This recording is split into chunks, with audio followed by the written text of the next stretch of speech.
जसले बनाउनु भएको छ उहाँ नै हुनुहुन्छ। तर राजा भन्ने यहाँ राजा कसलाई बनाउने केही डिबेट छ कि जस्तै राजावादीहरूमा पनि राज संस्था चाहियो भन्नेहरूमा नि राजा ज्ञानेन्द्रले राजा मान्न सकिन्छ, के अरे राजा ज्ञानेन्द्र तर पारसलाई राजा मान्न सकिन्न भन्नेहरू पनि थुप्रै छन् तपाईँहरू जस्तै राजावादीहरू। भनेपछि तपाईँले चाहिँ कुन राजालाई चाहिँ मान्नुहुन्छ, ज्ञानेन्द्र शाह अथवा पारस शाह भयो नि हुने अथवा हुँदैन? मैले यो विषयलाई चाहिँ कसरी हजुरलाई उत्तर दिन सक्छु भने म सुरुमा किन आएको, मलाई कुन सन्देश दिन आएको हो। मेन त म राजा चुज गर्न आएको होइन, मलाई यो राजा चाहिन्छ है भन्न आएको होइन, सन्देश दिन आएको। सन्देश तपाईँले यसो भनिरहँदाखेरि तपाईँको उद्देश्य नै अस्पष्ट देखियो नि त, स्पष्ट रूपमा देखिएन क्या। होइन हजुरले नबुझ्नु भएको कि हजुरलाई म कसरी कन्भिन्स गर्न सक्छु कि राजा किन भन्नेमा गएको छु, हजुर चाहिँ राजा कुन भन्नुमा जानुभयो क्या। किन भन्दा कुन पनि फिक्स त हुनु पऱ्यो नि। भोलि तपाईँ जस्तै तपाईँ पानी लिन जाँदै हुनुहुन्छ भने तपाईँ मिनरल वाटर ल्याउने हो कि पँधेरोमा गएर पँधेरोको पानी लिएर आउने भन्ने कुरो फिक्स त हुनु पऱ्यो नि। तपाईँ निस्केर हावामा हिँडेर त नहोला नि त। हजुर म हजुरलाई पटक पटक यही भन्न चाहन्छु, मेरो पहिलो सन्देश भनेको देश बचाइदिनु आइदिनुहोस् भन्ने थियो। कसलाई चाहिँ भन्नुहुन्छ कि कसलाई आग्रह गर्नुहुन्छ? अब म एउटा नेपालको इतिहासबाट हेर्ने हो भने चाहिँ सबैभन्दा उहाँ नै जसको फोटो मैले पछाडि उहाँ राखेको छु, ज्ञानेन्द्र बिर्गु शाहको राख्नु भएको छ। हजुर हजुर उहाँलाई नै एउटा अभिभावक त हेर्दाखेरि अभिभावकको फिल हुने, हेर्दाखेरि बुबाको महसुस आउने, इतिहास जोडिएको उहाँ हुनुहुन्छ। उहाँलाई त मेरो बाबा नै मान्छु, म त हाम्रो नेपालीको बुबा नै हो है। यदि अवस्थाले माग्यो र अहिलेको जेनजीको रगतले बनेको पछिको रगतले चाहेको छ भन्यो भने वीरेन्द्र पनि हुन सक्नुहुन्छ। अभिभावकको रूपमा भन्यो भने उहाँ हुनुहुन्छ, उहाँलाई रोज्छु म। तर यो अवस्था अनुसार चाहिँ म वीरेन्द्रलाई भन्छु, किनकि जेनजीको रगतपछि आएको जेनजी नै चाहिन्छ भन्छन् भने माहौलले मागेको भन्छ, मैले मागेको भन्दैन। त्यसरी म अहिले को भन्नेमा गएको छैन, सरी किन भन्नेमा मात्रै छु। किन तपाईँले हृदयनेन्द्र रोजेर आउँदाखेरि हृदयनेन्द्रको बुवा भनेर त पारस हो नि त, पारसलाई किन रोज्नु? होइन वीरेन्द्र त म जेनजी भएपछि त जेनजीलाई रोज्नु परेन, अनि अरूले जेनजीले रोज्दिन्छन् भने। तर जेनजीकै कुरा गर्दाखेरि जेनजीले नै सबै थोक गर्न सक्दैन होइन। जेनजीले त एउटा आवाज उठाउनु हो, त्यसलाई कुनै पनि समस्या छ भने त्यसलाई घटाउनु हो, त्यो समाधान गर्नका लागि होइन। जस्तै प्रोटेस्ट भयो, दुनियाँ भयो, त्यो भनेको त यस्तो चाहिँ हुनुहुन्न है भन्ने हो नि त। तपाईँहरूले त्यहाँ गएर हामी नै बसेर सर्वश्रेष्ठ हामी नै बन्नुपर्छ भन्ने त होइन नि त होइन। त्यही कारणले पारसलाई चाहिँ किन मान्न चाहनु भएन त? मैले त कहिलेसम्म कसैले पनि चाहेन, डाइरेक्ट भनिदिने हो भने यदि सबै नेपाली जनताको अभिभावक रूपमा भन्नुहुन्छ नि भनेर जेनजीको भने दुईजना आउनुहुन्छ, दुईजना जो भयो हुन्छ भने हो। म अहिले को म चाहिँ जान्न कि मलाई बचाइदिनुहोस्, देश हाम्रो अस्तित्व बचाइदिनु, धर्म बचाइदिनु, संस्कृति बचाइदिनु, मलाई बचाइदिनु, म जस्तो नागरिकलाई बचाइदिनु, जसले बचाए पनि हुन्छ मलाई त साँच्चै। सामाजिक सञ्जाल क्वेसनहरू जुन जनताहरूले चाहिँ या सोसियल मिडियामा लेख्यो, तपाईँमाथि त्यो आरोप लाग्यो कसैले, तपाईँ परिचालित हो भने कसरी स्पष्टीकरण दिनु? मान्छे देशको लागि मर्छु भनेर बच्चालाई छोडेर आएको छु। मेरो श्रीमानले नजा भन्दा भन्दै पनि भोलि गएर हाम्रो सम्बन्ध चेन्ज हुनसक्छ। म देशको लागि भनेर आएको छु, मेरो साथी ससुरा हुन्छ उहाँहरूलाई छोडेर आएको छु। माइतीले कहाँ गएको के हो भन्दाखेरि फोन स्विच अफ गरेर आएको छु। सबैजनालाई म पछि जवाब दिन्छु भनेर आँसु यसरी पुसेर मेरो त्यो जवाब दिने समय आउँछ भन्दै यहाँ आएर यसरी देशलाई शान्ति लिएर आउँ भनेर बसेको छु। मैले गरेको त्याग र मैले गरेको रिक्स अहिले हामीलाई जसले उठाउन पनि सक्छ, जसले मार्न पनि सक्छ, जसले राजावती रहेछ भनेर मैले लिएको रिक्स र मैले गरेको त्यागलाई तपाईँहरूले गरेर देखाउनु, त्यसपछि थाहा हुन्छ परिचय होइन।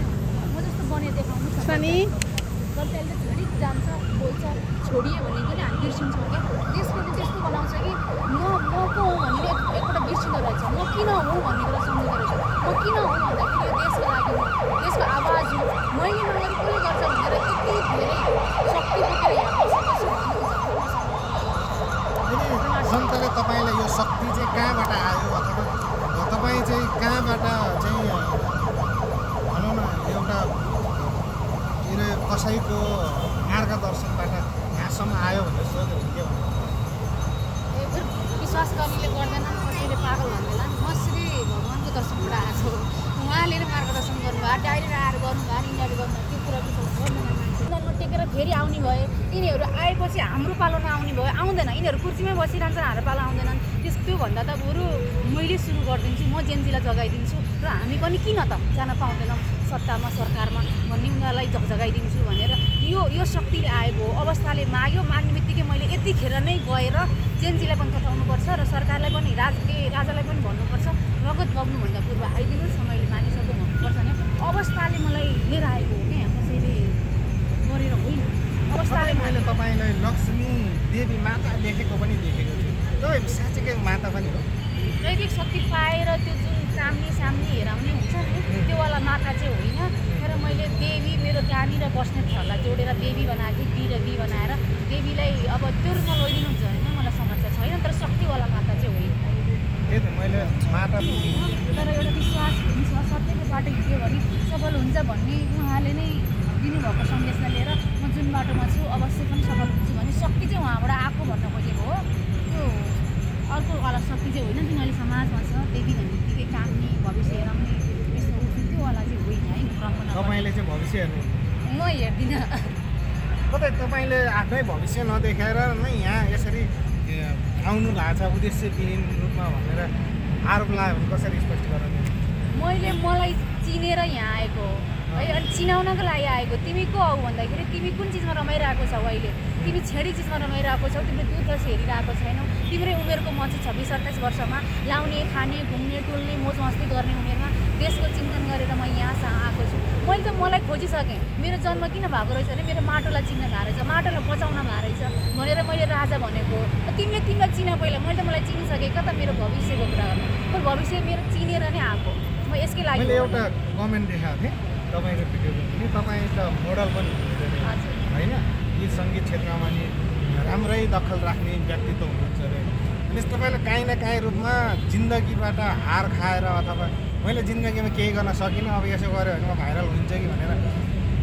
आएको हो उहाँ भनेर आरोप लागेको छ क्या तपाईँले कसरी यसलाई स्पष्ट गराउनु यो त म अहिले यतिखेर भनेर पनि कतिले अब पनि ठ्याक्कै भनिदिन्छु यो गणतन्त्रवादीहरूले भनेका हुन् यो राजा नचाल्ने भनेको पनि क्लिक काटेर राखेर अनि मलाई डाउन गर्न भने हो तर तिमीहरू जतिसुकै कोसिस गरेर डाउन गर्ने होइन म कुन कहाँबाट कति वर्षको मेहनतले यहाँ आएर कति वर्ष कहाँ पुग्छु भन्ने कुरा मैले सोचिसकेको छु मोडल त हो नि म मोडल हो म मोडल किन हो भन्दाखेरि एउटा विवाहित महिला पनि मोडल क्षेत्रमा जान सक्छ है भनेर सन्देश दिनको लागि म अरूको लागि मोडल दिन गएको थिएँ म आफ्नो लागि गएको थिइनँ विवाह गरिसकेपछि हाम्रो जिन्दगी सक्यो अब हामी मोटो भयौँ हाम्रो बालबच्चा छ हाम्रो जिम्मेवारी छ हामी भनेको चाहिँ पुरुषलाई सम्हालेर बस्ने हो भन्छन् महिलाले तर तिमीहरू है तिमी भनेको केवल परिवार मात्रै होइन परिवार पनि हो तर परिवार सँगसँगै तिम्रो पनि सपना छ है भनेर महिलाहरूलाई सन्देश दिनको लागि म अरूको लागि रिस्क लिएर गएको छु मैमाथि प्रश्न आउँछ भने सबै भ्लग बनाएर राखेको छु मैले एक म कसरी सङ्घर्ष गरिदिएको छु भ्लगको जमाना चाहिँ म एक दिन देखाइदिन्छु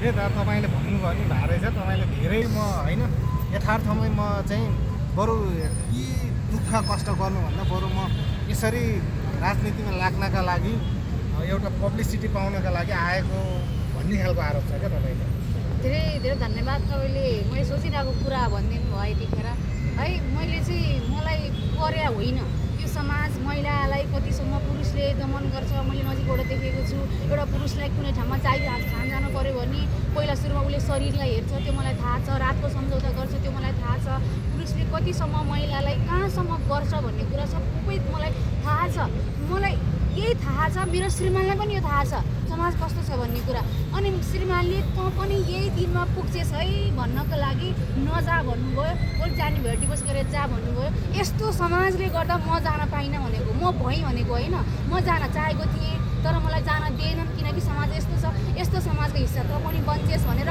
मैले नेतालाई गाली गर्न भनेको तिमीहरूले बनाएको समाज हेर कस्तो छ अझै पनि नारीको अवस्था कस्तो छ त्यस्तो नारीको अवस्था मेरो श्रीमानले देखा भएर मलाई त्यो ठाउँमा नजा जाने भयो डिभोर्स गरेर जा भने तिमीहरूले अवस्था सुधारेनौ भने म आउँछु राजनीतिमा अबको नारीलाई तिमीहरूले जुन रूपमा चिया छौ नि म बदल्छु भनेर उनीहरूको बदला लिन आएको हो म त म भएर होइन मलाई यहाँ जानै दिएनन् यो नेताहरूको कारणले गर्दा यिनीहरूले देश यस्तो खतम बनाइदिए हामीलाई प्रयोग गरे ठाउँमा हामीलाई युज गरे त्यो युज गरे भएर तिमी मात्र हुने होइन है हामी पनि देश चलाउन सक्छौँ र तिमीहरूलाई म कसरी जवाफ दिन्छु हेर भोलि म कुन ठाउँमा पुग्छु भन्नको लागि यहाँ सन्देश दिन आएको यिनीहरूले गर्दा हो क्या म बाहिर निस्किन पाएँ यही नेताहरूले गर्दा यिनीहरूले यस्तो पात्रमा मैले देखा मैला गएर गर्ने ठाउँ काहीँ पनि छैन अहिले घरबाट अब उसको नानी छ यदि ऊ निस्किन पऱ्यो भने यदि ऊ निस्किन पऱ्यो भने अहिले उसँग पैसा भएन भने जाने कहाँ हो अनि श्रीमानले कुटै पनि यदि कुट्छ भने कुटै पनि चुटै पनि सहेर बस्नुपर्छ जाने ठाउँ छैन अनि तिमीहरूको यही कारणले गर्दा यही अवस्थाले गर्दा हामी हेपिया हो, हाम्रो अवस्था बदल्न म आएको हो म भनेर चिनाउनको लागि भनेको हो, म भएर भनेको होइन।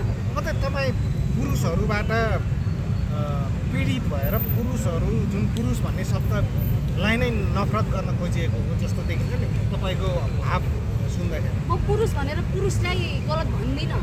म चाहिँ घरबाट बाहिर निस्किसकेपछि ठाउँ ठाउँमा सम्झौता भएका दिदीबहिनीहरूको गुनासो मैले सुने।